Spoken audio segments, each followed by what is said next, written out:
Bien, bonsoir et merci d'être venus aussi nombreux à cette conférence consacrée aujourd'hui aux bonnes stratégies pour diversifier son portefeuille, à la fois simplement et sans risque.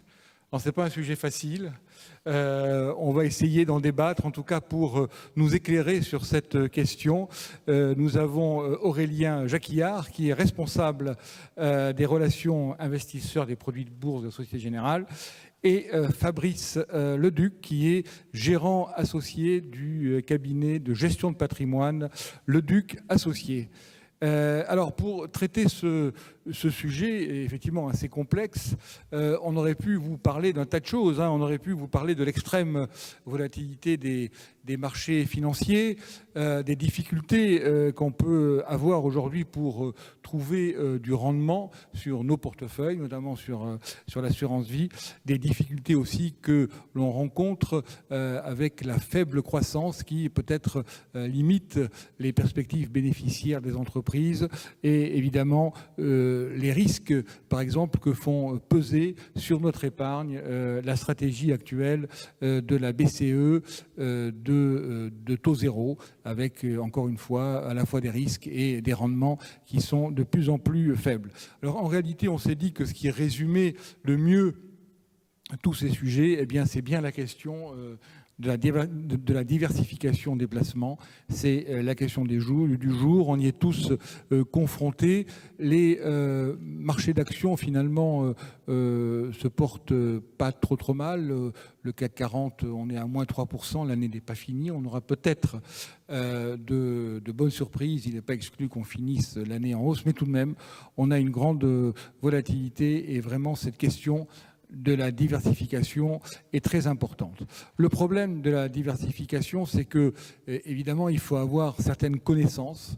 On sait à peu près comment fonctionne le CAC 40, on connaît les plus grandes valeurs, on sait à peu près comment fonctionne notre contrat d'assurance vie, on sait qu'il y a des obligations, on sait que c'est garanti, bon, on se rend compte aussi qu'il n'y a pas trop de risques, mais tout ça, on a l'impression en tout cas de le maîtriser à peu près, mais dès qu'il faut parler diversification, évidemment, ça devient plus difficile. Comment, par exemple, on va s'aventurer sur des marchés extérieurs, pourquoi pas des marchés émergents, des marchés exotiques. Ça peut être à la fois très intéressant mais également risqué. Comment on fait?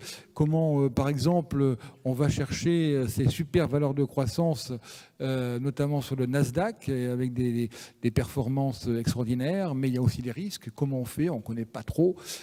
Comment on fait également pour aller chercher du rendement sur des obligations à haut rendement, les fameux high yield, qui nous promettent aujourd'hui des rendements de 4, 5 ou 6%.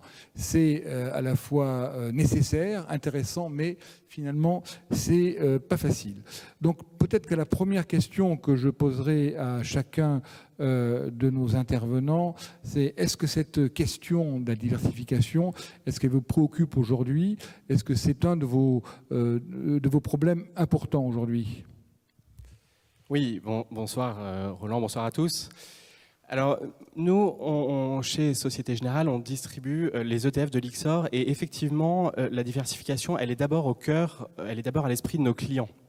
C'est-à-dire que ça a d'abord vraiment été une demande de la part des investisseurs.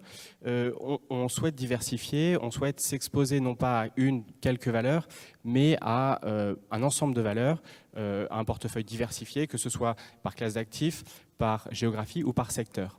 Les ETF dont on va parler tout au long de ce soir permettent de répliquer pas à pas les performances d'un indice. Alors quand on parle d'indices, on pense surtout aux indices actions. En réalité, il existe une foultitude d'indices sur des classes d'actifs très, très diversifiées, l'obligation, la stratégie des matières premières, des indices actions et des indices de thématiques dans lesquels on va retrouver développement durable, thématique et secteur, par exemple. Je pense qu'on y viendra tout à l'heure. Fabrice Leduc, la diversification, vous connaissez, vous en parlez tous les jours? Alors, c'est le sujet primordial aujourd'hui pour nous en tant que cabinet de gestion de patrimoine. Vous êtes tous au courant, alors on était présents aujourd'hui pour répondre aussi à vos questions, et c'est vrai que sur un PEA, on peut se demander, depuis 2000, il y a des gens qui ne sont jamais revenus positifs sur un plan d'épargne en action. Vous pourriez peut-être présenter votre... Le cabinet ? Oui. Alors le cabinet, on est 3 associés. Sur la thématique spécifique de ce soir, on est spécialisé, on est 2 à être spécialisés. Vous avez Boris Vallée, qui est une figure du cabinet et de la gestion d'actifs, puisqu'aujourd'hui, il a la chance d'exercer à Harvard Business School. C'est un HEC, et puis il a fait de la banque d'affaires à Londres. Et puis pour ma part, j'ai fait de l'inspection générale dans les établissements bancaires. Et puis depuis 3 ans, on gère un cabinet de gestion de patrimoine indépendant avec la mise en place de portefeuilles diversifiés. C'est l'objectif un peu de vous parler de ce qu'on fait ce soir. D'accord. Alors vos clients, donc ils n'ont toujours pas retrouvé les niveaux de 2000, c'est ça ? Nos clients, non, puisque ça fait 3 ans. Mais des gens qu'on rencontre, effectivement, on est aujourd'hui confronté à la volatilité, on en parle tous, ces 10 dernières années. Comme on peut le voir sur... Alors, je reprends le tableau que je vais... je ne sais pas si vous voyez bien, mais ici, l'objectif, c'est de représenter les variations de différentes classes d'actifs sur 10 ans. Ce que je vous propose, c'est de regarder directement sur la dernière colonne et de voir que si vous étiez investi les 10 dernières années uniquement sur les liquidités, votre rendement ressort seulement à 2% annualisé, et investi sur les matières premières, vous étiez en perte de 5,6%. Un portefeuille diversifié entre actions, obligations et d'autres actifs ressort avec une performance analysée de 5,9%. Ça, c'est les 10 dernières années, avec les chocs qu'on connaît, puisqu'aujourd'hui, on a des chocs géopolitiques, des crises financières, la volatilité. Ce qu'on est convaincu quand on fait notre analyse macroéconomique, parce que c'est notre sujet aujourd'hui, l'analyse macroéconomique de notre cabinet, on est certain que les crises, elles seront de plus en plus violentes et de plus en plus fréquentes. Par contre, comme vous l'aviez dit en préambule, le rendement, et on l'a vu aujourd'hui aussi lors des différentes conférences, le rendement liquide va même rapporter de moins en moins. Donc pour nous, la diversification, elle est importante, elle est nécessaire pour permettre cette croissance du capital. D'ailleurs, on peut regarder aussi un graphique qui est intéressant, c'est l'intérêt tout simplement aussi de capitaliser. Donc pour nous, en tant que cabinet, c'est très important pour nos clients de leur faire comprendre que du risque, il en faut aujourd'hui, c'est nécessaire. Par contre, il en faut sur un horizon de temps aussi. Le temps est important. Donc pour nous, on va catégoriser les besoins de nos clients sur du court terme, où là, on va pouvoir rien faire. Il faut prendre son mal en patience et on aura un rendement nul. Par contre, sur des objectifs plus moyens et longs, on peut aller prendre du risque. Donc ça va être notre métier. Ok. Donc le rendement et le risque, c'est la grande équation. Ouais. Et on va effectivement en parler toute la soirée. Aurélien Reguillat, vous avez tout de suite introduit l'idée des ETF, sont des produits qui vous tiennent particulièrement à cœur ? Oui, alors en fait j'aimerais parler d'un constat qui a été fait par un gérant il y a 25 ans aux États-Unis. Il s'appelait John Bogle, il a créé la société de gestion Vanguard. Il a remarqué que la majorité des gérants d'actifs traditionnels n'arrivaient pas à surperformer leur benchmark ou leur indice de référence. Et fort de ce constat, eh bien, il s'est dit, au lieu de surperformer, de chercher à surperformer un indice de référence, eh bien, je vais chercher à donner les performances de l'indice point. Je vous donne un exemple très simple sur le S&P par exemple. Au lieu de chercher à surperformer en tant que gérant d'actifs traditionnel le S&P, eh bien, je vais chercher à délivrer la performance du S&P. Et c'est comme ça qu'est née la gestion dite passive, dont la seule promesse est donc de répliquer pas à pas les performances d'un indice sous-jacent. Alors, pourquoi je parle de ça ? Eh bien parce que cette gestion passive, elle s'est transformée, elle s'est matérialisée avec ce qu'on appelle effectivement les ETF ou les trackers. ETF, ça veut dire Exchange Traded Fund, pour fonds cotés en bourse. Et c'est un outil d'investissement, un véhicule qui a pour objectif eh bien, de délivrer la performance de son indice.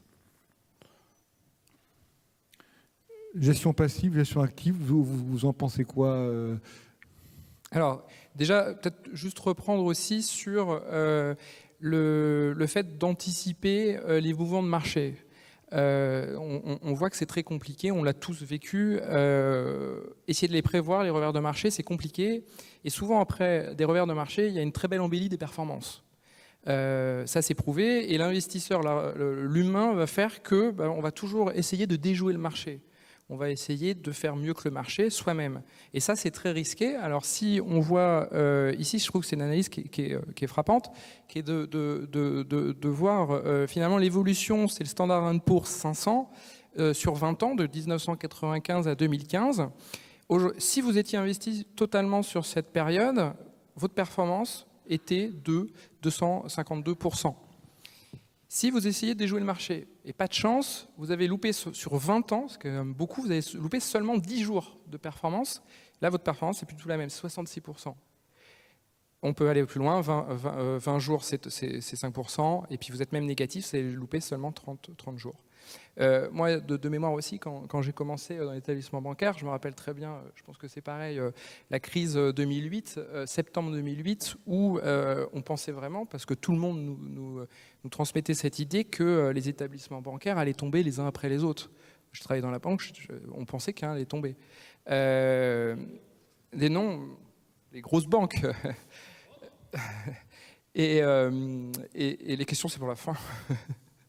Et du coup, je me rappelle de cette journée, c'était le jeudi, c'était le 18 septembre, où vraiment tous les marchés baissaient. Et on aurait pu, et je pense que beaucoup sont sortis à ce moment-là. Et le vendredi 19 septembre, le CAC 40 faisait 10%. Parce que la Réserve fédérale a indiqué qu'ils allaient investir, faire du quantitative easing, injecter des liquidités, et les marchés ont complètement repris. L'idée, c'est quoi derrière? C'est de dire que faire soi-même sa gestion, c'est compliqué. Donc là, quelle est l'alternative derrière? L'alternative, c'est d'être actif. La gestion active, pour nous, comme on disait tout à l'heure, effectivement, l'idée, c'est de surperformer le marché, sinon il n'y a aucun intérêt. Moi, quand je vais aller chercher mon gérant de mes actions France, quand j'ai fait ma diversification, mon but, c'est de prendre le gérant qui surperforme, de le suivre. J'ai fait le test sur les 3 ans en arrière, depuis la création de notre cabinet, notre gérant surperforme de 36% le CAC 40. Là, j'ai une légitimité à donner la gestion à un gérant. Par contre, effectivement, le faire à titre individuel, il faut s'assurer que le gérant il est toujours là, parce que c'est une star, et que cette star, elle peut partir à un autre endroit, faire dans une autre société de gestion. Vous avez pu investir et croire que c'est ce gérant, et en fait, il a pu changer. Là où il va être difficile, la gestion d'actifs, je suis très clair. Moi aussi, je pense qu'il y a un moment donné, il y a une limite. Et la limite, on le voit quand on fait l'analyse, c'est quand les marchés deviennent efficients. Un marché aujourd'hui qui est complètement efficient, c'est les grandes capitalisations américaines. Où aujourd'hui, tout le monde est au courant de toutes les informations, ça va très vite. Tous les brokers analysent toutes les sociétés de capitalisation américaines. Donc du coup, qu'un gérant trouve une pépite, c'est compliqué. Tout le monde a la même idée au même moment, donc vous avez du mal à surperformer. Et ça, on le voit. Par contre, il y a encore des intérêts. L'intérêt d'aller trouver de la gestion active, aujourd'hui, c'est les petites capitalisations, par exemple. Petites capitalisations européennes, ces petites capitalisations européennes ne sont pas dans le champ des brokers. Il y a beaucoup de petites sociétés qui ne sont pas analysées. Et du coup, il y a des gérants qui ont des bonnes idées et qui peuvent complètement surperformer. Donc, moi, je trouve qu'il y a certains, il y a des points positifs. Et la gestion active, la gestion passive a effectivement l'intérêt de ne pas surperformer, alors légèrement parce qu'il y a des frais de gestion, mais de suivre un marché. Donc moi, le fait de mêler gestion active et gestion passive, je pense que c'est le futur, c'est l'avenir. C'est d'avoir les deux. Pour donner juste un chiffre, une étude Morningstar de cette année, de 2016, Morningstar étant une société indépendante d'analyse de fonds, dit que 90% des gérants actifs sur 5 ans sous-performent leur indice de référence. Ce n'est pas du tout, comprenez-moi bien, pour jeter la pierre sur les gérants actifs. C'est juste pour vous démontrer un petit peu la difficulté, et Fabrice en parle, à surperformer le marché. Et je crois que la gestion passive et les ETF ont cru de cette manière un peu exponentielle, grâce ou à cause de ça. C'est-à-dire qu'on a vu beaucoup d'investisseurs, mais que ce soit particuliers ou institutionnels, déçus, je pense, et donc se reporter sur la gestion passive. Alors concrètement, effectivement, on voit bien qu'il y a un besoin de s'ouvrir, d'ouvrir son portefeuille, d'ouvrir sa gestion, d'être plus audacieux, peut-être s'exposer à plus de risques à condition d'avoir du temps. Concrètement, on va faire quoi? Comment on diversifie sur quoi? Alors, moi, je peux peut-être juste dire un mot sur la manière dont on va utiliser la gestion passive en tant qu'investisseur particulier. Un ETF, en préambule, c'est un produit qui est coté. Je donnais tout à l'heure la définition en disant fonds coté en bourse. Ça veut dire qu'on va pouvoir l'échanger, l'acheter et le revendre durant toute la séance boursière. Donc de 9h05 à 17h30, on va pouvoir acheter et vendre l'ETF. C'est un fonds. Ça veut dire que c'est un véhicule qui est assez protecteur pour l'investisseur. C'est une copropriété en réalité. Si la société de gestion ou la banque animatrice sur l'ETF font faillite, eh bien l'actif est divisé entre les codétenteurs. Une fois qu'on a dit ça, sur l'utilisation, comment on va diversifier? Eh bien, on va regarder la gamme des ETF. En Europe, il y a plus de 3000 ETF qui sont listés en bourse et donc que les investisseurs institutionnels ou particuliers peuvent acheter, et sur toutes les classes d'actifs. On en parlait tout à l'heure, actions, obligations ou matières premières. Donc on va déjà pouvoir, en tant qu'investisseur particulier, avoir ce canal, cet axe de diversification. Deuxième axe de diversification, évidemment géographique, puisqu'il va exister des ETF sur indice France, sur le CAC 40, évidemment, c'est le plus connu et c'est celui qui a été lancé en 2001 par l'IXOR. Sur le S&P, sur la Chine, sur l'Inde, et puis des indices globaux, donc MSCI World, MSCI Emerging, on va peut-être en parler tout à l'heure. Voilà, donc ça c'est la deuxième axe de stratégie de diversification géographique, et puis sectorielle. On va pouvoir s'exposer sur, par exemple, des ETF en Europe, télécom ou banque, idem aux États-Unis, utilities, etc. Donc voilà, c'est comme ça qu'on va pouvoir les utiliser. Peut-être sur son profil, tu seras plus à même d'en parler. Alors la question, c'est aussi de revenir sur peut-être les classes d'actifs que nous, on privilégie aujourd'hui dans le portefeuille. Je ne vais pas vous donner notre portefeuille aujourd'hui, mais les thématiques... Là, c'est notre cœur de métier, donc même s'il bouge, et le but c'est d'être actif, hein, comme je viens de le dire. Aujourd'hui, dans le portefeuille, ce qu'on privilégie, par exemple, les petites capitalisations européennes, avec la prime de risque aujourd'hui qui est à peu près de 10% sur un marché historique à 30%, je pense qu'il y a un potentiel. L'effet dollar aussi devrait bénéficier maintenant aux petites capitalisations, contrairement aux grandes qui finalement maintenant sont internationales. Donc c'est peut-être une carte à jouer.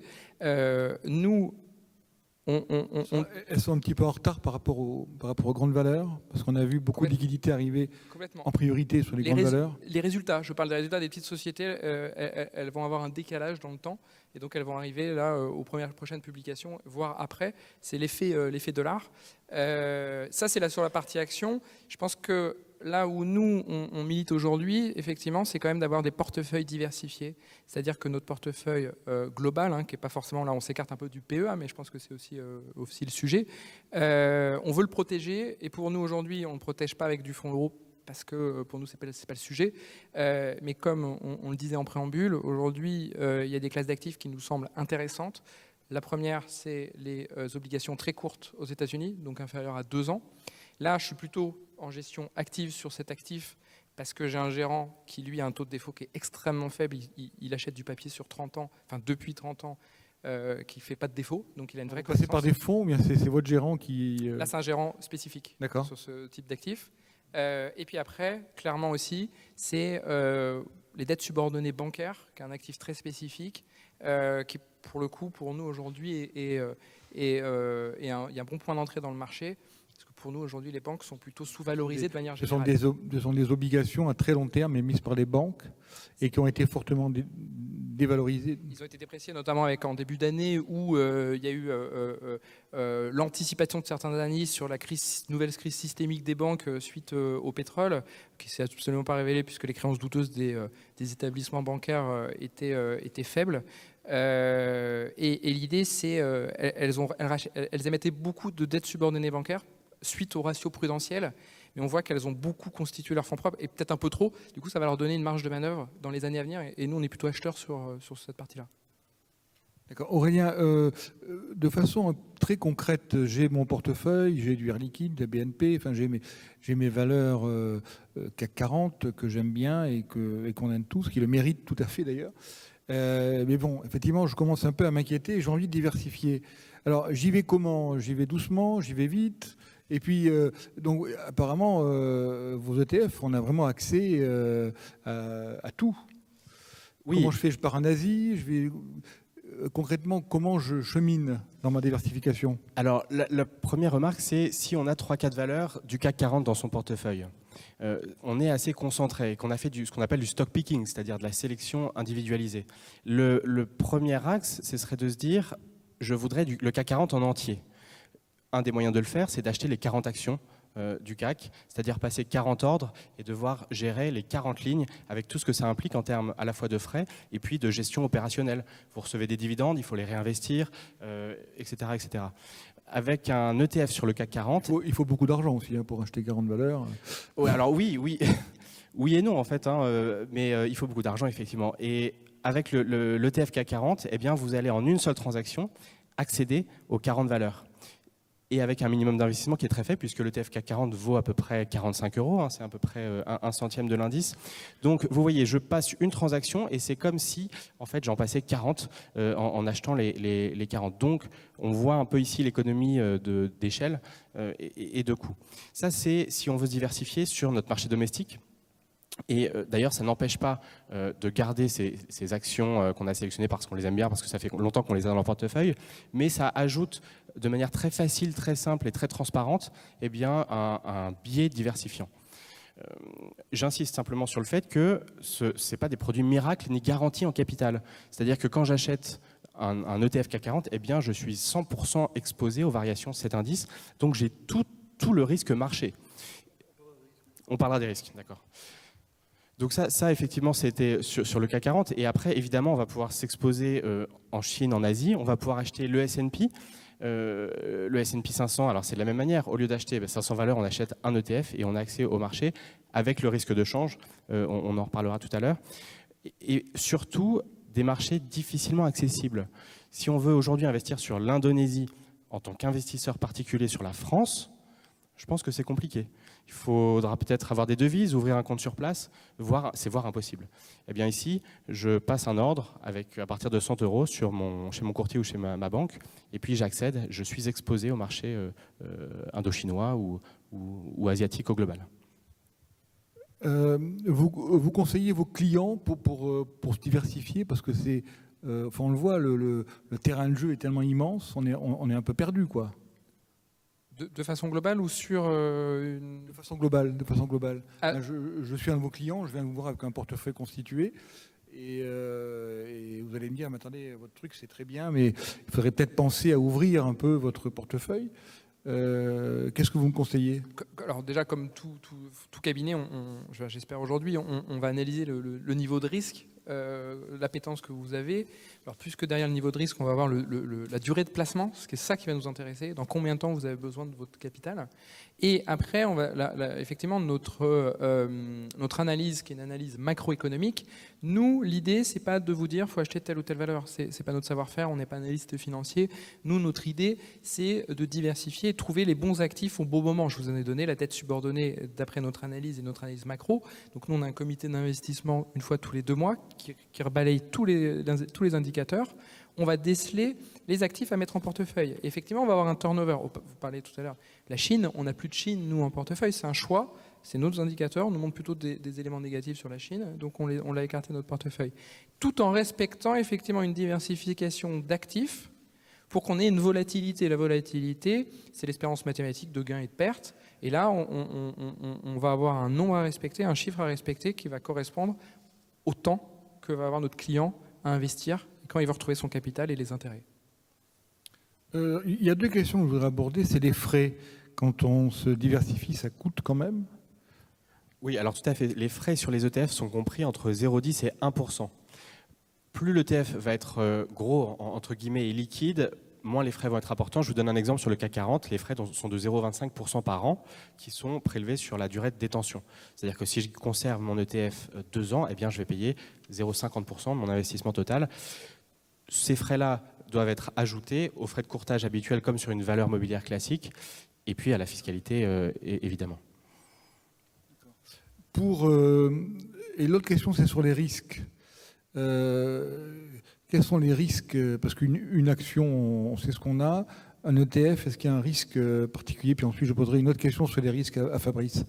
Oui, alors le risque principal, évidemment, c'est le risque de marché. On le disait tout à l'heure, on peut penser que si on a un indice, finalement, on est assez protégé. Mais souvenez-vous de la Grèce, par exemple, dont l'indice a été divisé par 10. Souvenez-vous du CAC qui était à un peu plus de 6000 points. Si vous l'achetez en haut de parcours, il est divisé presque par 3. Donc oui, en tant qu'investisseur, vous êtes intégralement exposé au risque marché, c'est clair et net. Deuxième risque éventuel, c'est le risque de change. Si on est exposé sur les États-Unis, par exemple, eh bien, on est exposé aussi à la variation euro-dollar. Si j'ai un ETF S&P 500, j'ai intérêt à ce que le dollar progresse. Et troisième et dernier risque que je voulais aborder, c'est qu'il existe sur les ETF un petit risque de contrepartie si les parties en présence, donc les sociétés de gestion, les banques d'investissement, font faillite. Il y a eu des problèmes comme ça sur un ETF déjà? Alors, il y a eu en tout cas beaucoup de questions. En général déjà pour commencer. Alors, non, je vais parler au global. Il y a eu beaucoup de questions, surtout lors de la crise avec Lehman Brothers. On s'est dit que les risques n'avaient pas été anticipés. Alors aujourd'hui, ce qu'on a constaté, c'est qu'il y a eu 0 perte sur le marché des ETF. Mais c'est vrai que ça fait peur et ça pose question. Pourquoi? Pour une raison toute simple, c'est que je vous ai dit que les ETF n'existaient pas il y a 25 ans. Aujourd'hui, c'est 3 000 milliards de dollars d'encours sous gestion dans le monde. C'est colossal. Pour vous donner une ordre de comparaison, c'est plus que le marché des hedge funds en termes d'encours. Donc vous voyez, c'est quelque chose qui est très gros et effectivement, il y a régulièrement des questionnements sur les risques systémiques de cette classe d'actifs, si on peut l'appeler classe d'actifs, qui sont en fait répondus et écartés. Et vous voyez, effectivement, les crises successives de 2008 et 2011 n'ont pas finalement posé de problème, ni pour les investisseurs, ni pour les fournisseurs d'ETF. Fabrice, on est là pour se diversifier. Mais est-ce qu'il n'y a pas aussi un risque d'augmenter du risque au risque, justement, en se diversifiant maladroitement? Je pense qu'il faut... tout le monde est au courant maintenant. Je pense que c'est fait, c'est ancré dans les mémoires. Mais l'actif sans risque, je dis ça à mes clients, il cotait il y a 2 semaines 0,09% sur 10 ans. Ben voilà. Je pense qu'il faut partir de là. En plus, c'est pas sûr qu'il soit sans risque. En plus, on part du principe quand même. Mais c'est ça. On dit que l'emprunt d'État, c'est la première. C'est à partir de là qu'on va émettre une prime de risque. Et dès que c'est vrai qu'on peut lire des rendements, attention, quand vous lisez des rendements, c'est un rendement attendu. Mais si vous voulez aujourd'hui un rendement sans risque, c'est ça. Donc c'est pour ça que je revenais sur, effectivement, j'ai un besoin dans 2 ans. Moi, je dis à mes clients, ce besoin dans 2 ans, vous le laissez sur votre compte courant, les livrets et vous abondez, vous n'aurez aucun rendement ou très peu. Mais il n'y a pas d'autre solution aujourd'hui si vous avez besoin de cet argent. Vous dites qu'il faut du risque, hein? Ben non, mais je dis que si vous voulez pas de risque, il n'y aura pas de croissance du capital. Je reviens sur mon graphique de tout à l'heure. Eh ben, on aura sur 20 ans une croissance qui pourra s'apparenter à 2% par an, au mieux, aujourd'hui, hein, on peut le dire. Mais si à un moment donné on va chercher de la performance, forcément qu'on va aller chercher du risque. Et c'est pour ça que je vous parlais tout à l'heure, quand on va construire un portefeuille, pour nous il n'y a pas de personnes prudentes, équilibrées, dynamiques. C'est faux. C'est des autorités qui nous cherchent à se mettre dans des cases. Mais nous, il y a un besoin qui est un besoin moyen terme, long terme, court terme. Et c'est ça qui va nous intéresser. Et à partir de là, on construit nos degrés de volatilité de notre portefeuille. Effectivement, mon degré de volatilité, prenons le CAC 40, la volatilité du CAC 40, c'est 22%. Donc, il y a 3 années où c'est un crack mondial, c'est moins 22 par an pendant 3 ans. Notre portefeuille affiche une volatilité cible d'un portefeuille diversifié qui avoisine les 8%. Parce que plus on a d'actifs, plus ça amortit la volatilité. Plus on diversifie, plus on... Parce que dedans, on va prendre des actifs qui ont une sensibilité au risque plutôt faible, avec un rendement plus faible qu'une action, parce que le rendement d'une action, aujourd'hui, c'est un bon rendement. Donc forcément qu'on va diversifier à des actifs qui n'ont pas le même risque, en fait. Il y a une question que je voudrais également vous poser. En France, on paye des impôts, on en paye beaucoup, on en paye trop. Et évidemment, pour essayer de survivre à peu près, on est tous en PEA. Alors, comment on peut diversifier sans sortir du PEA? Alors, c'est une bonne question. Tous les ETF sur indice action peuvent potentiellement être éligibles au PEA. Donc, dans son PEA, on peut mettre tous les ETF sur indice action. Ce qui va être intéressant dans son PEA, c'est qu'évidemment, on va mettre les indices européens, le CAC 40, l'Eurostoxx, etc. Mais les ETF vont vous permettre quelque chose d'inédit, une internationalisation du PEA, une diversification par l'international. Je m'explique. On va pouvoir, grâce à la construction des ETF, mettre l'ETF S&P, dont on parlait tout à l'heure, l'ETF Russie, l'ETF Brésil, au sein de son PEA, et donc en faire une diversification géographique. Alors je rappelle que le PEA, initialement, c'est uniquement la possibilité de mettre des valeurs européennes. Exactement. Alors comment on fait ? Alors effectivement, c'est par construction de l'ETF. Comment est construit l'ETF ? Il y a deux méthodes en fait de le faire. La première, c'est la réplication dite physique, qui consiste à acheter l'ensemble des valeurs qui composent l'indice. Si j'ai le CAC 40, eh bien l'ETF achète les 40 composants de l'indice. La deuxième méthode de réplication, elle est dite synthétique, et elle consiste pour l'ETF à détenir un actif et à conclure un contrat d'échange de performance avec l'indice répliqué.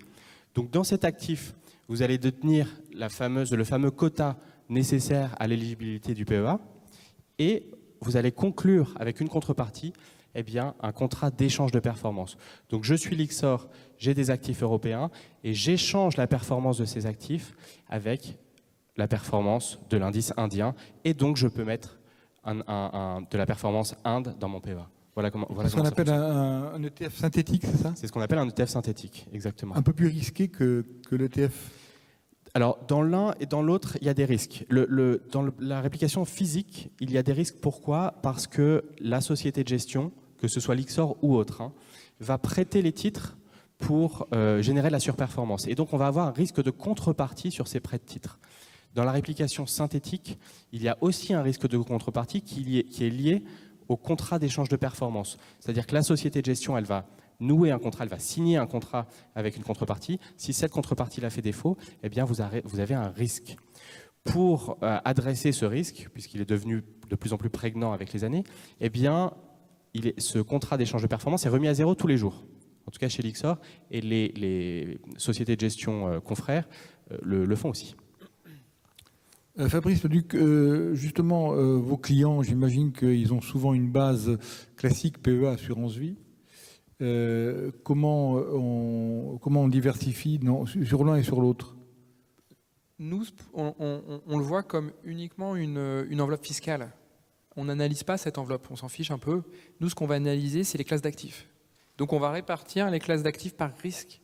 Et avec, même si ce n'est pas que notre portefeuille, on peut avoir un PEA ailleurs, etc. On n'est pas sectaire, on est ouvert. Et aujourd'hui, de toute façon, nos clients diversifient aussi les interlocuteurs. Donc on peut avoir différents interlocuteurs. Nous, ce qui va nous intéresser, c'est cette analyse de risque pour ne pas être concentré avec, par exemple, un PEA en action, une assurance vie en action, alors qu'on a des objectifs courts. Voilà, c'est de rassembler l'analyse patrimoniale, c'est ça aussi sur la partie gestion d'actifs, de rassembler les objectifs avec la prise de risque. Donc c'est ce qui est à l'intérieur et c'est ça qui va nous intéresser. Donc même si on ne peut pas totalement diversifier le PEA, vous prenez l'ensemble du patrimoine financier, c'est ça ? Et c'est là que vous équilibrez. Exactement. Et on voit qu'aujourd'hui, il y a beaucoup trop de pondération sur du court terme avec des objectifs qui sont plus moyens et longs. En France, c'est vraiment très, très important. Alors, autre question, messieurs, est-ce que vous avez une solution pour me sortir de l'état lamentable dans lequel se trouve le rendement de mon assurance vie ? Alors, de plus en plus d'ETF sont éligibles à l'assurance vie. Donc, oui, une des options, c'est effectivement, si on a un horizon assez long terme, de se diriger vers une classe plus risquée type action. Alors, comment on sait, parce qu'on a son contrat qui est souscrit, comment savoir ce qui est éligible ou pas ? Alors là, je suis désolé, il n'y a pas de recette miracle. En fait, les assureurs, en général, éditent des listes, ou sinon, il faut leur demander en direct. Nous, évidemment, en tant que société de gestion, on pousse pour le référencement, mais ça marche mieux quand ce sont les clients, donc vous, qui poussez. Mais c'est une tendance qui est assez lourde, qu'on voit depuis à peu près 2-3 ans, et donc on voit de plus en plus d'ETF apparaître dans les assurances vie. Vous recommandez des ETF plutôt obligataires ou même actions dans l'assurance vie ? Alors la liste pour l'instant, elle est plutôt sur les actions dans les assurances vie. D'accord. Donc voilà, c'est plutôt la tendance. Donc effectivement, un des moyens, c'est de se porter sur des indices actions. Alors une précision quand même, quand on choisit un ETF, en fait finalement on choisit un indice. Et donc pour un investisseur, ce qu'il faut, c'est bien connaître l'indice, savoir combien il a de composants, comment il est pondéré, est-ce qu'il est équipondéré, est-ce qu'il est pondéré par les capitalisations boursières, est-ce qu'il est price return ou total return, c'est-à-dire est-ce qu'il retient les dividendes ou est-ce qu'il les distribue? Est-ce que j'ai des risques de change dans ces indices? C'est évident pour le S&P, mais pour des indices plus globaux comme MSCI Europe, ben oui, on va avoir une partie risque de change sur la Grande-Bretagne, par exemple. Voilà, donc une précision, enfin, quelque chose d'important quand vous choisissez un ETF, c'est regarder l'indice, étudier l'indice pour savoir finalement sur quoi vous investissez. Fabrice, une question, qu'est-ce que vous pouvez faire pour mon assurance vie? Alors Parce déjà, que finalement, c'est plus simple, puisqu'à la différence du PEA, on peut faire beaucoup de choses. et d'ailleurs dire qu'est-ce qu'on peut faire contre une assurance vie qui rapporte de plus en plus rien, de moins en moins, c'est faux dans la phrase, puisqu'une assurance vie, on peut faire plein de choses. Que historiquement, les banques ont su vendre que du fonds euro, parce qu'il y a quelques années, ça rémunérait bien, donc de l'OAT 10 ans, mais que historiquement... Il y a la garantie quand même. C'est pas juste les assureurs avec le fonds euro offrent une garantie du capital. C'est pour ça que... Entre guillemets, hein, on sait très bien que la garantie, elle vaut ce qu'elle vaut quand les taux vont remonter. Personne ne pourra assurer cette garantie, en tout cas de retrait massif. Mais tout ça pour dire que la diversification dans une assurance vie, elle est possible et elle peut effectivement aller chercher n'importe quel type d'actif dans n'importe quelle zone géographique. On peut avoir une diversification maximum et encore une fois, on peut avoir dans une assurance vie une gestion active à travers des fonds, à travers des titres vifs. Aujourd'hui, nos clients ont des titres vifs dans les assurances vie, c'est assez facile, ça se démocratise beaucoup, et une gestion passive sur, pour nous, des marchés efficients, type le marché US, qui pour nous est un bon titre d'investissement. Donc en fait, je pense que, et je suis même certain, on va arriver sur ce type de gestion avec des tiroirs. Mais on voit bien, ce qu'a dit Aurélien, l'analyse d'un ETF, c'est pas simple. Que l'accès à un professionnel, je pense que c'est quand même nécessaire pour se retrouver dans cette masse en fait. Parce que ce qu'on va arriver, c'est avoir un nombre d'actifs exponentiel, très compliqué à analyser, parce qu'on vient de le dire, il y a du risque. Qui dit du risque, il faut une bonne analyse. Question courte, de mon assurance vie, je mets combien en euros et combien hors de mon fonds euro?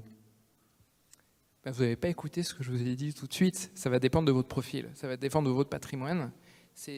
Chaque réponse va être différente en fait. Donc on aura des questions, vous allez pouvoir... Mais en gros, je vais vous dire, moi mes clients, ils n'ont pas de fonds euro chez moi. D'accord. Parce que je ne suis pas rentable sur le fonds euro. Mes clients vont prendre du fonds euro sur Internet. Voilà, c'est pas mon job en fait, c'est pas notre métier. D'accord. Il y a une chose qu'on voit de plus en plus apparaître, on parle de gestion actif-passif, et maintenant il y a des robots. Il y a des robots qui font la gestion. Alors, ça vous inspire quoi, ces robots? Alors ça, c'est vrai que c'est un vaste sujet sur les robots. Déjà, les robots, alors on a un slide pour reprendre un petit peu, c'est assez nouveau, même s'il y en a certains qui sont créés depuis un moment. Ils vont proposer aux particuliers des allocations d'actifs en fonction d'un système d'algorithmes qu'ils ont mis en place, et puis ils vont mettre soit une gestion pilotée, soit une gestion conseillée à l'intérieur. Pour nous, il n'y a pas vraiment de nouveau par rapport à ce qui existait, par exemple, des banques en ligne aujourd'hui. On n'a pas. Et tout ce qu'on vient de se dire sur une diversification où on va devoir choisir l'ETF, on va devoir choisir le gérant de cette gestion active, etc., voilà, ça mérite une vraie gestion active. Et là, on peut se demander comment ils vont faire. Dans les faits, on voit que le marché, en France, est très compliqué. Même quand j'ai fait cette présentation, j'étais surpris de voir leur encours sous gestion. On parle beaucoup des robots advisors, mais regardez, c'est seulement 100 millions d'euros d'encours, ce qui est quand même très faible dans le marché. Et peut-être que le robot, il n'est peut-être pas là pour totalement prendre en charge ma gestion, mais peut-être pour me donner des idées, pour me conseiller. Et justement, nous, aujourd'hui, l'avenir, très clairement, ce qu'on parle aujourd'hui, c'est quoi le cœur du sujet? C'est la digitalisation. C'est l'uberisation de tous les métiers. La digitalisation, pour moi, il y a un aspect positif, c'est le fait d'aller quand même plus vite. Ça veut dire qu'on a des progrès certainement, nous, à faire dans la gestion active, de passer les arbitrages, de passer les mouvements, mais on n'a pas besoin de robots pour faire ça. La digitalisation va nous le permettre. On a des gros acteurs. Par exemple, nous, on travaille aujourd'hui avec plusieurs acteurs. un qui est passé sur la digitalisation, c'est AXA. Ça va nous permettre de tout avoir en ligne et d'aller très vite. C'est ça, moi, le cœur du sujet, c'est plutôt la vitesse. Et ça, on va le permettre tout en ayant le conseil. Moi, j'ai des clients qui sont dans le profil, ce qu'on appelle le millénium, c'est-à-dire tout va plus vite, etc. Mes clients, ils ont envie de conseil. Ces gens-là ont envie de conseil. Donc pour moi, c'est peut-être un sujet. D'ailleurs, on voit les robots advisors qui passent en relation aujourd'hui B2B, c'est-à-dire qu'ils nous cherchent, nous, en étant en lien pour aller acquérir des clients. Parce qu'on voit que c'est un sujet aussi, c'est que les clients ont du mal à aller confier leur argent aujourd'hui à des robots par manque de visibilité et le coût d'acquisition client coûte cher à ces plateformes. Aurélien, est-ce que vous voyez des robots qui conseillent des ETF? Oui, alors moi je vais vous dire quelque chose, c'est qu'en France, seulement 15% des encours sur les ETF sont détenus par les clients particuliers. Si on traverse l'Atlantique aux États-Unis, eh bien c'est 50% des ETF, des encours sur les ETF qui sont détenus par les particuliers. Donc moi, les robots, je les vois, je les regarde de manière, si vous voulez, bienveillante, et je les vois comme une opportunité pour les particuliers d'accéder à ce type de produit. Parce qu'effectivement, la majorité des robots basent leur allocation sur des ETF pour leur qualité de transparence, de liquidité, d'efficience, de simplicité. Donc voilà, donc je les regarde de manière bienveillante et on commence à travailler un petit peu effectivement, même si comme le dit Fabrice, aujourd'hui c'est assez limité en termes d'encours. Et en termes de diversification, on revient au même problème de trouver les bons actifs. Voilà, je reviens à mes dettes subordonnées, comment on ne lui propose pas ça à ce client-là du coup? Les obligations à haut rendement, ça vous intéresse? C'est risqué? Il y en a sous forme d'ETF, je sais pas comment puisqu'il n'y a plus de rendement maintenant sur les placements obligataires, est-ce que c'est des choses que vous regardez? Alors, sur ma partie obligataire, ce qui va m'intéresser aujourd'hui, c'est de se protéger contre la hausse des taux. On ne voit pas une hausse des taux immédiate, mais arriver à un niveau de taux de 0,09 sur du 10 ans, on peut se dire que la probabilité de hausse peut faire un crack obligataire en 3 jours. Et on l'a vu en 2015, il y a eu un crack obligataire en début d'année 2015, où les taux étaient passés de 0,3 à 1,20. On l'oublie, on n'en parle pas. Donc ça va nous intéresser sur cette poche-là de se protéger contre la hausse des taux. Une des solutions, alors la dette subordonnée, un fonds alternatif, pour moi, c'est intéressant aussi de pouvoir décorréler le risque et de prendre la hausse des taux. Et puis effectivement, sur le haut rendement, nous on est plutôt aux États-Unis sur le haut rendement. Et là, ce qu'on aime bien aujourd'hui, c'est des obligations à maturité. Bloquées comme un prêt in fine, on bloque complètement la hausse des taux, on n'est plus sujet à un risque, c'est le risque de défaut.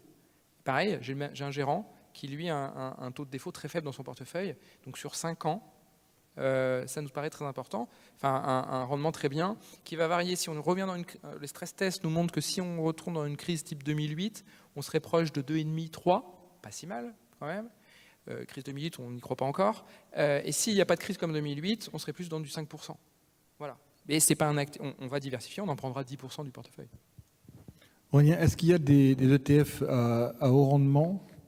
Oui, et d'ailleurs, sur les ETF, la classe d'actifs qui s'est développée au début, c'était sur les actions. Et aujourd'hui, ce qui tire les créations d'ETF et les encours, ce sont la classe d'actifs obligataires. C'est la classe d'actifs obligataires. Il y a de plus en plus d'ETF sur le haut rendement, sur les corporates, sur les bonds corporate, donc sur les obligations d'entreprise et obligations d'État, évidemment, même si aujourd'hui les taux sont assez bas. Ça reste un produit relativement institutionnel, donc pas très utilisé par les particuliers, mais ça existe et ça peut être utilisé dans un compte titre, par exemple. Le risque de change, très rapidement, quand on sort de son pays ou de sa région, l'Europe, on prend des risques de change. C'est prévu, c'est couvert, c'est pas couvert?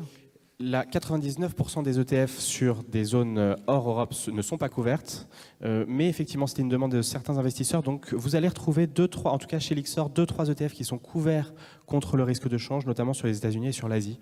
Voilà, donc regardez bien les caractéristiques. Pour une couverture, vous allez retrouver le hedge dans le nom de l'ETF. Avant de passer la parole à la salle, dernière question. Moi, j'ai beaucoup de lecteurs qui sont intéressés par l'or. Puisque les obligations ne rapportent pas grand-chose, autant s'intéresser à l'or qui finalement est un actif qui ne rapporte rien, mais qui peut-être demain a moins de risque de se déprécier. Qu'est-ce que vous pensez l'un et l'autre de l'or? Ouais, alors, moi, j'aurais pas de vue stratégique sur l'or. En revanche, ce que je peux vous dire, c'est que les ETF, de manière réglementaire, doivent, en France en tout cas, être indexés sur au minimum 5 valeurs. Donc, dire que j'achète un ETF, un fonds, sur l'or, c'est faux, en fait. En revanche, il existe d'autres choses. Il existe de l'or papier émis sous forme de certificat. Un certificat n'est pas un fonds, mais c'est un titre de créance émis par une banque, en l'occurrence Société Générale par exemple, et qui va pouvoir se négocier en bourse de manière aussi simple qu'un ETF ou qu'une simple action, durant toute la séance boursière. Donc oui, je vais avoir accès à l'or, pas dans un PEA, mais via un compte titre, et pas via un fonds, mais via un titre de créance. Quelle différence avec un fonds? Eh bien, vous avez un petit peu plus de risque, car en cas de défaut de l'émetteur, en l'occurrence la banque, Société Générale, eh bien, vous pouvez perdre la totalité de l'investissement. Juste pour terminer, il y a deux types de produits sur l'or, l'or classique et l'or qu'on va appeler Canto. L'or Canto neutralise l'effet change, donc vous avez avec le Canto une garantie de change, si vous ne souhaitez pas être exposé à la variation euro-dollar. Parce que l'or est coté en dollars à Londres, c'est à partir de là que se font tous les calculs de performance. Fabrice Leduc, pour l'or, quelle est votre position? Alors, c'est un actif comme un autre, pas de rendement, grosse problématique. Comme les obligations aujourd'hui? D'État. D'État, c'est vrai. Toutes mes autres obligations en portefeuille ont un rendement aujourd'hui, avec un risque toujours adapté. J'ai 0 obligation d'État.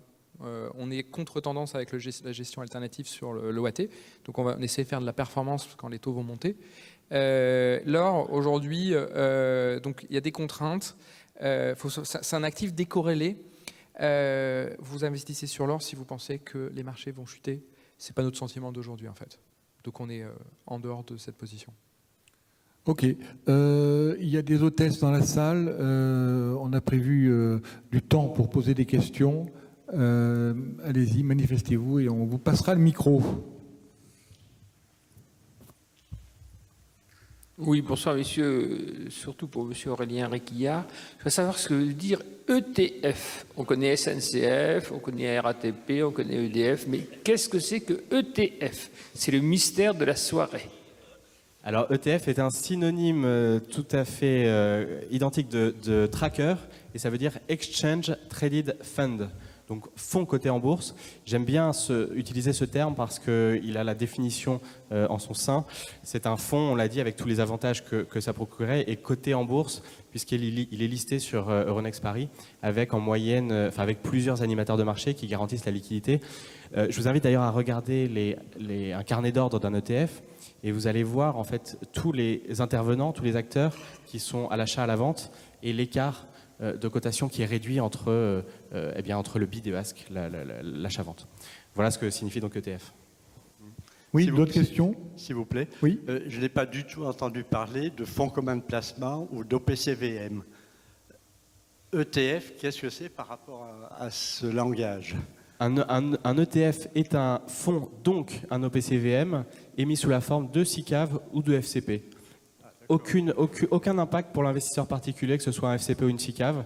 Donc en fait, on a beaucoup parlé d'OPCVM finalement. C'est un changement d'appellation. Non, attendez, pas tout à fait. Je crois qu'on peut peut-être préciser ça. On a parlé de gestion active et de gestion passive. Oui. L'ETF, c'est une gestion passive. Ça veut dire qu'elle va répliquer la performance d'un indice. C'est un fonds commun parce qu'il achète les actions qui composent l'indice, mais il n'est pas géré par un gérant de façon active parce qu'il se contente juste de répliquer l'indice.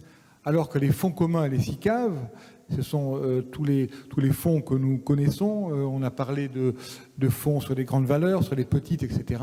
Eux, c'est la gestion active. On est bien d'accord là-dessus? Complètement. Voilà, donc c'est vraiment, effectivement, c'est une grande évolution. Il y a peut-être, je ne sais pas moi, 5 ou 6 ans, on aurait parlé de gestion active, mais l'ETF, le tracker, c'était un peu confidentiel. Oui, bonsoir. Oui. Vous avez parlé tout à l'heure de diversifier donc son PEA et surtout dans la zone euro, diversification géographique, diversification par secteur, etc. Mais au final, c'est remettre tous ces œufs dans le même panier, puisque quand on parle de diversification, on va dire peut-être que sur 3-4 valeurs ETF, mais pas plus, parce qu'au final, ça revient à investir dans la même valeur, quoi. Parce qu'un ETF à la base, c'est à peu près 100 entreprises, une moyenne. Donc, enfin. Alors, si j'ai 4 ETF, par exemple, si j'ai le Global Emerging... Voilà, si je vais dire un ETF, par exemple, pour les marchés émergents, un ETF pour les États-Unis, un ETF pour l'Europe. Et je pense que là, à peu près là, c'est plus intéressant que avoir des ETF encore pour les télécoms, ou même pour le pétrole, ou même pour d'autres secteurs encore, quoi. Alors merci. Ça, oui, tout dépend effectivement de votre anticipation. On a de nombreux investisseurs qui ne veulent pas du MSCI, on peut même dire MSCI World. À ce moment-là, on est investi sur plus de 3000 valeurs du monde entier et à la limite, on a besoin d'un seul ETF. Mais dans ce monde-là, on a beaucoup d'investisseurs qui croient beaucoup aux banques en Europe, par exemple, et qui veulent... Alors justement, votre question est intéressante parce que les ETF, ils se prêtent assez bien à une stratégie qui est dite de cœur satellite, qui est d'ailleurs beaucoup utilisée par les gérants actifs, et qui consiste à mettre dans le cœur de son portefeuille un MSCI World, par exemple, c'est-à-dire un indice très large qui va vous donner ce qu'on appelle le bêta du marché, la performance du marché. Et dans les satellites, vous allez pouvoir mettre ce qu'on appelle de l'alpha et essayer de chercher de générer de la surperformance. Ça va être quoi? Ça va être peut-être d'autres classes d'actifs. Ça va être peut-être des secteurs, puisque vous en parlez. Ça va être de la Grèce, des pays périphériques, de l'Italie, de l'Espagne, ou des actions en lesquelles vous croyez. Et ça, c'est une stratégie qui peut être mise très facilement dans un PEA, très facilement en place dans un PEA ou un compte titre par un investisseur particulier, en disant je vais mettre par exemple 70% à titre illustratif, 70% de cœur sur la MSCI World et puis 30% de petites, de small caps ou d'autres valeurs qui vont venir générer cet alpha.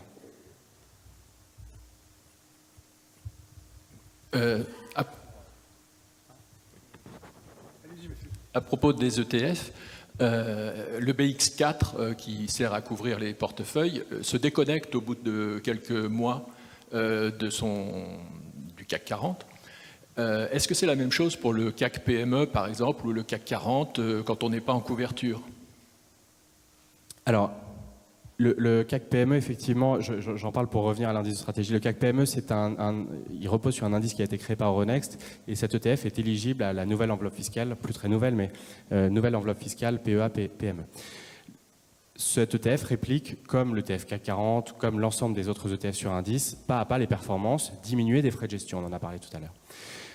L'ETF BX4 ou le LVC que certains doivent connaître dans cette salle sont très particuliers. Le BX4, il multiplie par -2 les performances quotidiennes du CAC 40. Donc si le CAC 40 fait -2 demain, eh bien demain, mon ETF BX4, il va faire -2 fois -2, c'est-à-dire plus 4%. On est d'accord. Ce qu'il faut bien comprendre avec cet ETF, c'est la multiplication quotidienne. Et au-delà d'une journée, on ne va pas avoir ce même effet. Je vais prendre un exemple chiffré, assez simple, mais c'est important pour que tout le monde comprenne. Je reprends mon indice CAC 40 et on va le fixer à 100 au départ. De l'autre côté, on aura mon BX4 à 100 également, c'est pour simplifier les calculs. En J1, journée 1, eh bien, l'ETF progresse de 2%, donc il fait plus 2%. Le BX4 va faire moins 4%, donc il sera à 96 quand l'indice sera à 102. On passe en J2, et après j'ai terminé. On passe en J2, l'indice CAC 40 revient à son niveau initial de 100. Donc il fait à peu près -2. À peu près. Il revient à 100. Et le BX4, lui, est-ce qu'il revient à 100? La réponse est non, parce que 4% sur 96, eh bien, ça donne 99,5. Donc, et voilà, vous avez vu, c'était fini la démonstration chiffrée. Pour un retour du CAC 40 sur son niveau initial au bout d'une durée supérieure à la journée, eh bien, mon BX4 n'est pas revenu à son niveau initial. Voilà, je vous laisse méditer et puis je serai là pour des questions après si vous le souhaitez. Ce mécanisme, il est expliqué en détail sur nos brochures disponibles sur le site internet. S'il vous plaît. Oui, monsieur, pardon. Excusez-moi, mais je suis je ne sais pas, ça va comme ça? Je suis probablement un des Pékins qui ne comprend pas grand-chose à un vocabulaire de spécialiste. Alors je vais, si vous voulez bien, revenir un petit peu plus près du plancher des vaches. Et je voulais vous poser une question précise. Vous avez parlé de contrat d'échange de performance. Est-ce que vous pourriez, pour des Pékins, expliquer ça un peu lentement?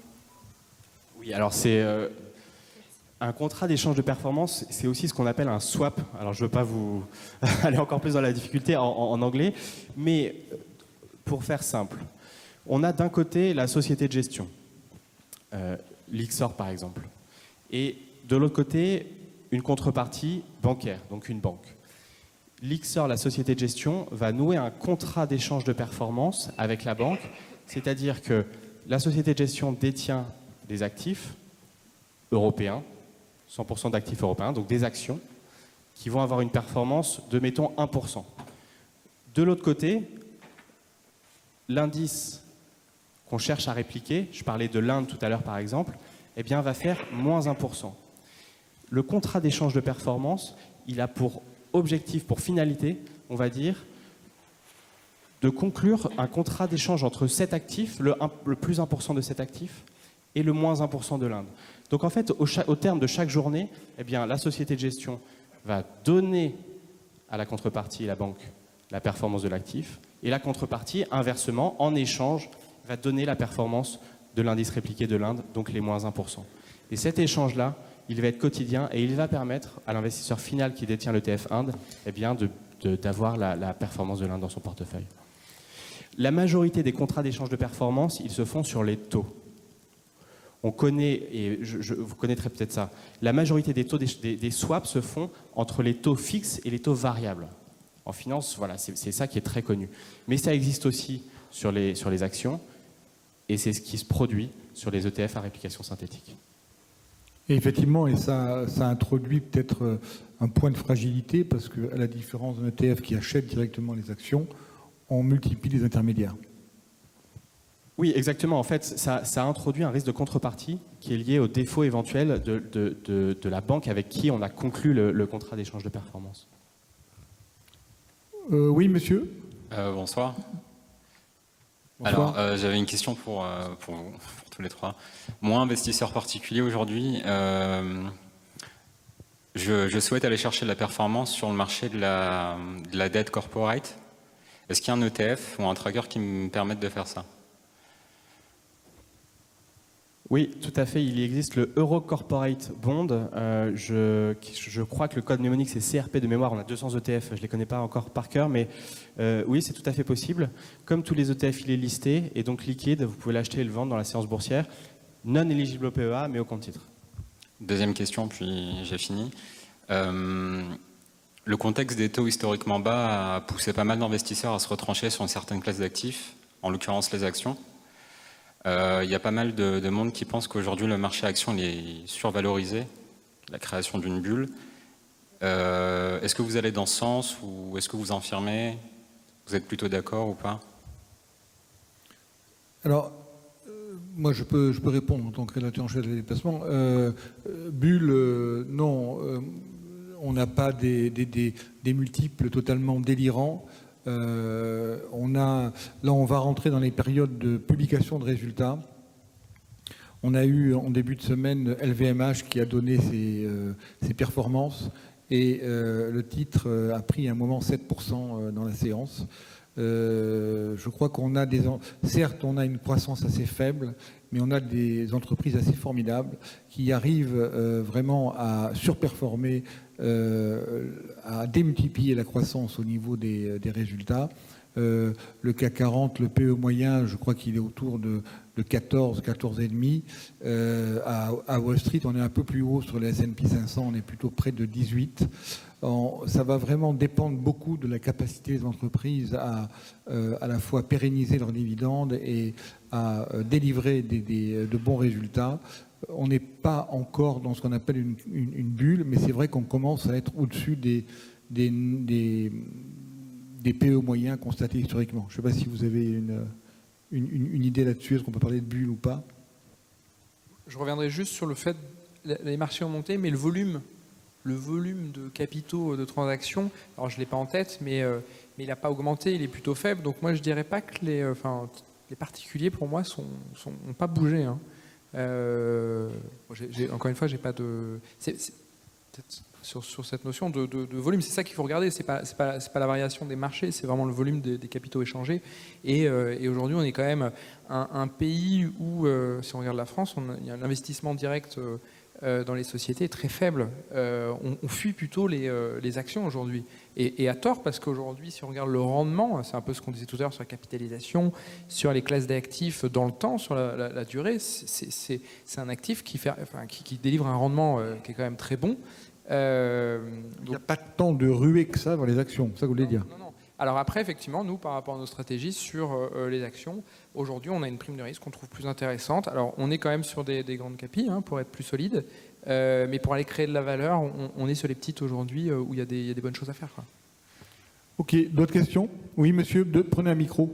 Oui, je reviens à une question en fait de stratégie financière. Dans quel cas je choisis un ETF ou un tracker? Dans quel cas j'achète un fonds? Et dans quel cas je me reporte sur un titre vif? Parce que, en fonction du marché, quel est le support que je vais utiliser? Un tracker, il est global. Si je suis dans une fourchette en haut et en bas qui oscille très peu, je ne ferai pas grand-chose. Par contre, si je choisis en stock picking un bon titre, je peux l'accompagner, je peux arriver à un résultat. La question, c'est dans quel cas il faut utiliser un tracker et dans quel cas ne pas l'utiliser. Alors, si vous avez une conviction forte sur un sous-jacent, j'ai envie de dire, allez-y. Mais justement, et d'ailleurs, c'est le but de cette soirée, le tracker, l'ETF permet de diversifier de manière simple. Si vous arrivez à trouver un gérant d'actifs en gestion active qui fait mieux que l'indice, eh bien, j'ai envie de dire, choisissez la gestion active. Si en revanche, vous n'avez pas confiance au gérant ou alors vous n'êtes pas sûr qu'il va sur le long terme générer de la surperformance ou au moins vous donner une performance égale à l'indice, tournez-vous vers l'indice. Après, Fabrice disait quelque chose d'intéressant tout à l'heure. Sur les gros marchés efficients, peut-être qu'il faut mieux se tourner vers la gestion passive.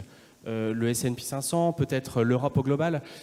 En revanche, sur des small caps ou sur des zones un petit peu plus spécifiques, y compris des zones émergentes, eh bien peut-être que les gérants d'actifs traditionnels ont plus de marge pour aller chercher de la surperformance. Je vous dirais, si vous voulez du conseil, venez nous voir et on pourra voir ce qu'on peut faire. Mais effectivement, nous, ce qui nous intéresse, c'est cette notion d'efficience de marché, de pouvoir battre le marché. Mais effectivement, en termes de diversification et de décorrélation aussi, la décorrélation, c'est important en termes de risque. Avoir une gestion active et passive, c'est très intéressant d'avoir les deux.